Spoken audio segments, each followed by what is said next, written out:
Welcome student. आज का जो लेक्चर है भाई हमारा, इसमें हम कुछ प्रॉब्लम डिस्कस करने वाले हैं जो ग्रुपिंग ऑफ कैपेसिटर है उसके ऊपर। नॉर्मली इनमें जो क्वेश्चन आता है वो डायग्राम के ऊपर आता है भाई, तो आपको वो पता होना चाहिए कि हम कैसे उस क्वेश्चन को सोल्व करेंगे। तो देखिए शुरुआत करते हैं। इसमें यदि हम देखें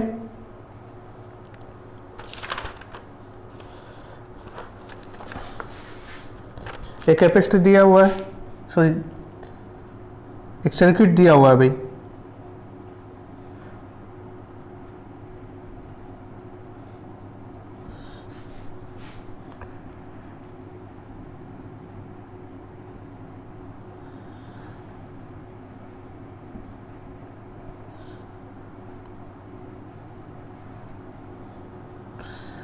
C1 10 माइक्रोफैराड, C2 है हमारा 5 माइक्रोफैराड, C3 है हमारा 5 माइक्रोफैराड, और ये बैटरी हमने मान ली 6 वोल्ट की कनेक्टेड। तो हमें भाई इन्होंने पूछा है कि आपको बताना है find the charge on the Q की वैल्यू हमें बतानी। तो कैसे होगा वो देखिए। इस सर्किट को यदि हम थोड़ा सिंप्लीफाई करें, ये पॉइंट यदि हम मान के चले, इसमें देखो A मैंने मान लिया, या फिर आप ये A और ये हमने क्या मान लिया B, ठीक है। ये C, ये D, E, F, G, इस तरीके से लिख लो इसको, D, E, F, G। इस टाइप के न्यूमेरिकल हो, या फिर रेजिस्टेंस और ग्रुपिंग ऑफ कैपेसिटर हो, या फिर ग्रुपिंग ऑफ रेजिस्टेंस हो, या इंडक्टर हो, जो आप आगे पढ़ने वाले हो, आपको क्या करना है, जो आपको 2 पॉइंट हो ना, उनको ऐसे करके सीधा कर दो।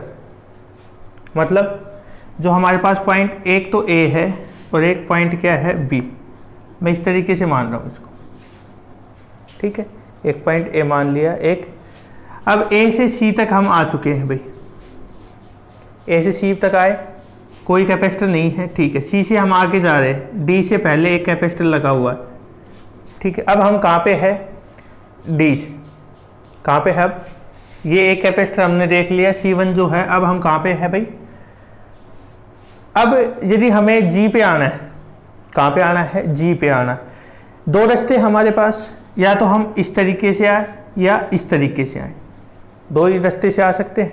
या तो आप ऐसे घूम के आओ या सीधे आ जाओ। तो पॉइंट D से G तक जो हमारे कैपेसिटर हैं वो किस में होंगे, पैरेलल में। कहने का मतलब क्या है, D पे आगे ये पॉइंट D है, एक गया E से होता हुआ और एक सीधा G से होता हुआ, हम कहाँ पे पहुँच गए, B पे। ये C2 और ये हमारे पास C3।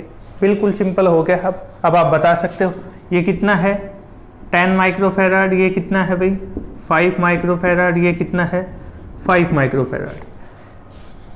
इन दोनों को पैरेलल में कैसे जुड़ेंगे, जो हम यदि नेट देखें C2 प्लस C3 डायरेक्ट जुड़ जाएंगे। 5 प्लस 5 कितना हो गया, 10 माइक्रोफैराड आ गया। यदि अब हम निकालें टोटल, तो एक तो क्या आएगा हमारे पास C1 प्लस C डैश, और ये कैसे जुड़ेंगे भाई 1/C1 प्लस, मतलब 1/10 प्लस 1/10 2/10, तो कितना आ गया भाई टोटल हमारे पास 5 माइक्रोफैराड। कितना आ गया टोटल कैपेसिटेंस यहाँ से 5 माइक्रोफैराड, ठीक है। यदि हमें चार्ज निकालना है, चार्ज की वैल्यू किस में सेम होती है भाई सभी के लिए। यदि हम देखें, हम पहले पे निकालें, किस पे निकाले चार्ज, Q पे, तो कितना होगा QV, जो कैपेसिटेंस है उसको हम मल्टीप्लाई, या C is equal to Q किसके इक्वल होता है, CV के। C की वैल्यू है Q बाई चार्ज ही हमें निकालना, सॉरी, तो C की वैल्यू है कितनी है 10, और V की वैल्यू कितनी है भाई हमारे पास, V की वैल्यू किस में है, सॉरी नेट इसमें तो भाई, क्योंकि ये उसमें पूरा सर्किट वाला जुड़ेगा इसमें, तो कैपेसिटेंस की वैल्यू कितनी लेनी हमें 5 माइक्रोफैराड इंटू V की वैल्यू कितनी है 6, तो कितना हो गया 30 गुलाम, 30 माइक्रो गुलाम सॉरी। ये हमारे पास किसकी वैल्यू आ गई, चार्ज की। ठीक है, अब हम क्या देखते हैं कि जब इस पे तो आ गया, यहां पे आने के बाद वो चार्ज वो दो इक्वल पार्ट में डिवाइड हो गया, तो डिवाइड हो गया तो C2 और C3 पे यदि हम चार्ज निकाल रहे हैं तो कितना कितना हो गया भाई, वो 15 माइक्रो गुलाम और 15 माइक्रो, क्योंकि इसके पास तो वही है जो सारा हमने आगे की साइड भेज दिया, तो इसमें कोई भी चेंजमेंट नहीं आएगा, कर सकते हो आप आराम से। नेक्स्ट देखिए भाई, मेन है आपको यदि डायग्राम सोल्व करना आ गया इसके अंदर, फिर आपको ज़्यादा दिक्कत नहीं होने वाली है भाई।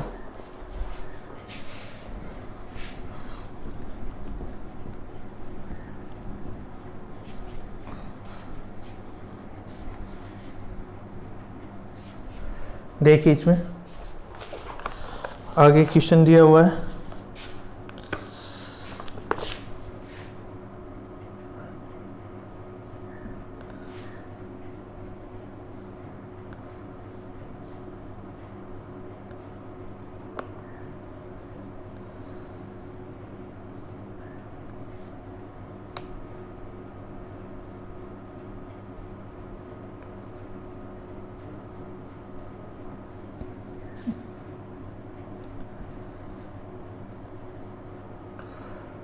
Four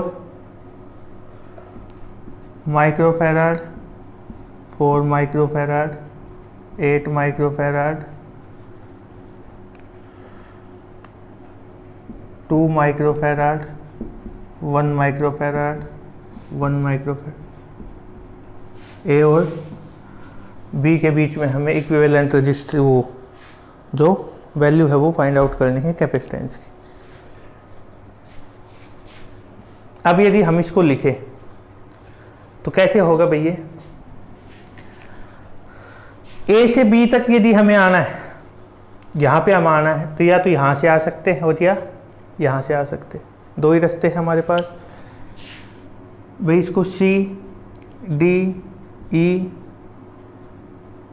F G H I, या फिर इसको हटा दो आप G और H, इस तरीके से हमने मान लिया। अब ये देखो हम A से चलना शुरू हुए, C पे आते ही हमें दो रास्ते मिल गए,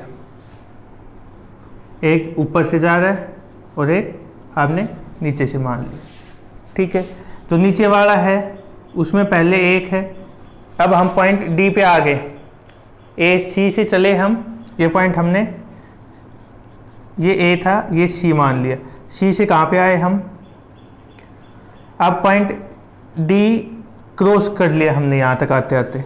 ठीक है, अब आगे देखिए उसमें ये कितना आ गया 8 जो माइक्रोफैराड का है वो आ गया। उसके बाद हम डी पे आए, डी पे आने के बाद एफ तक आने के दो रास्ते हमें दिख रहे हैं, एक फर्स्ट और एक ये, दोनों ही रास्ते या तो ई से होके आ जाओ या फिर दूसरे रास्ते से। कहाँ पे आ जाएंगे हम, एफ से, एफ से हम चले सीधे। दूसरा भी सेम, एक आपको पहले है, उसके बाद हमें दो रास्ते मिल रहे हैं। ये सबसे आसान तरीका है भाई इनको करने का। ये इसको हम इस तरीके से सिंप्लीफाई कर सकते हैं। यहाँ पे आए, डी पॉइंट तक आ गए, ए की कैपेसिटर था। ठीक है, उसके आगे डी से एफ तक आना है, इधर से भी आ सकते हैं तो इधर से भी आ सकते हैं, तो ये दोनों किस में हो जाएंगे भाई, पैरेलल में हो जाएंगे। इधर आए एच पे, एच तक एक ही रास्ता था, एच से जी तक आना है तो दोनों में से कोई भी रास्ता हम फॉलो कर सकते हैं। ठीक है, ये तरीका है इनको भाई बिल्कुल सिंप्लीफाई, जब तक आप डायग्राम को नहीं कर पाओगे तो आपसे क्वेश्चन भी नहीं होने, तो ये आना आपको ज़्यादा ज़रूरी। 1 माइक्रोफैराड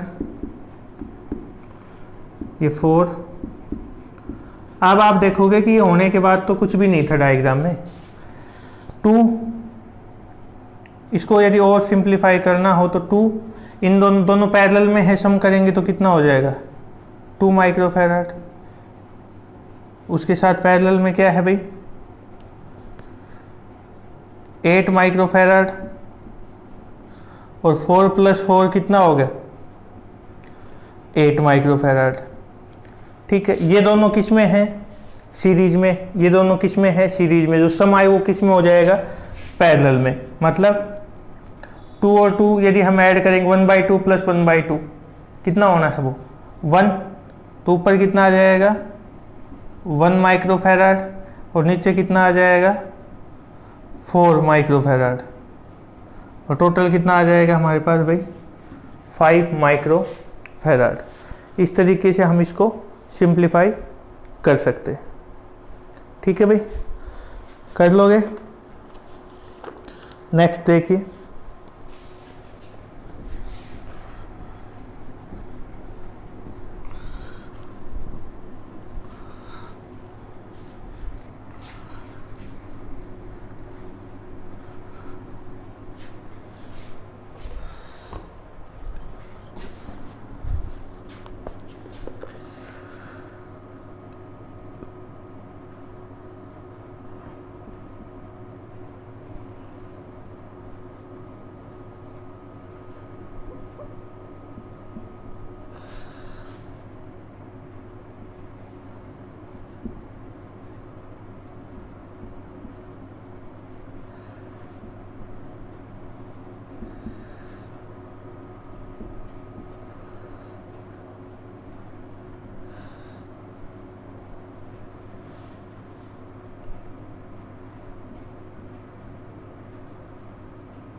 ये आपको भाई एक दिया हुआ है अरेंजमेंट, जिसके अंदर ऊपर वाले जो है वो 3, मतलब जो बाहर जितने भी आपको दिख रहे हैं ये सब हमारे पास किस में है 3 3 के। अब इसमें देखिए आप लोग, यदि हम पहले लेके चले L M N और O, L M N और O, ये हमने सोल्व कर रहे सबसे पहले। तो इसमें क्या है भाई, तीनों किस में है सीरीज में, किस में है तीनों L M N और O। ठीक है, इसमें यदि हम देखें, या फिर इसको भाई हम चाहें तो हम दूसरे तरीके से भी कर सकते हैं। दूसरे तरीके से कैसे होगा, चलो पहले हम इससे देखते। ये तीनों हैं तो 1/3 ये हमने C1 मान लिया, 1/3 + 1/3 + 1/3, तो ये कितना आ जाएगा C1 की वैल्यू भाई यहाँ से 1 आ जाएगी। कितनी आ गई वैल्यू, मतलब इन तीनों की जगह पे हम क्या लिख सकते हैं 1 लिख सकते हैं। ठीक है, अब यदि हम देखें कि ये जो 1 आया है हमारे पास, ये L और O के पैरेलल है। ये तीनों जो हैं इसको हम देखें 1, ये L और O के parallel, this is parallel to LO। तो हमारा क्या हो जाएगा भाई, इनको यहाँ से 1 आया है, ये कितना है 2 माइक्रोफैराड + 1, तो यहाँ तक कितना हो गया भाई 3 माइक्रोफैराड। मतलब इन चारों की जगह पे हम क्या लिख सकते हैं 3 माइक्रोफैराड। ये कर लिया। अब इसमें हम देखें कि जो ये C2 मान लिया भाई मैंने, C2 की वैल्यू हमारे पास कितनी आ गई है 3 माइक्रोफैराड। अब यदि हम जाए K से P की साइड, K से P की साइड, तो इसमें भी जो है जो 1 और 2 है हमारे पास, जो 2 आया है ये किसके पैरेलल होगा मैं के और पी की बात कर रहा हूँ भाई। यहाँ पे ये दोनों हैं, इनका कितना आएगा, सॉरी ये जो कंप्लीट हो गया। अब एक मिनट, इसको मैं थोड़ा सिंप्लीफाई कर देता हूँ। हमने ये फाइंड आउट कर लिया है, ये फाइंड आउट करके कितना निकाला है भाई यहाँ तक। अब आप यहाँ पे जाओगे तो ये जो बना है हमारे पास, ये 3 माइक्रोफैराड का। इन तीनों को सम करेंगे हम दोबारा से, यदि हम देखें C3 इन तीनों का, तो वही कितना आना है 1 माइक्रोफैराड। अब इसको हटा के हम क्या लिख सकते हैं भाई, इसके साथ हमारा एक और आया है जो किस में है, पैरेलल में है, वो कितना है 1 माइक्रोफैराड। तो C4 की वैल्यू कितनी हो जाएगी 3 माइक्रोफैराड। अब हम क्या देख सकते हैं कि इसको हटा के हम क्या लिख सकते हैं,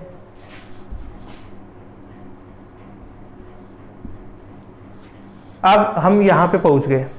इस केस में आप देखोगे तो क्या होगा भाई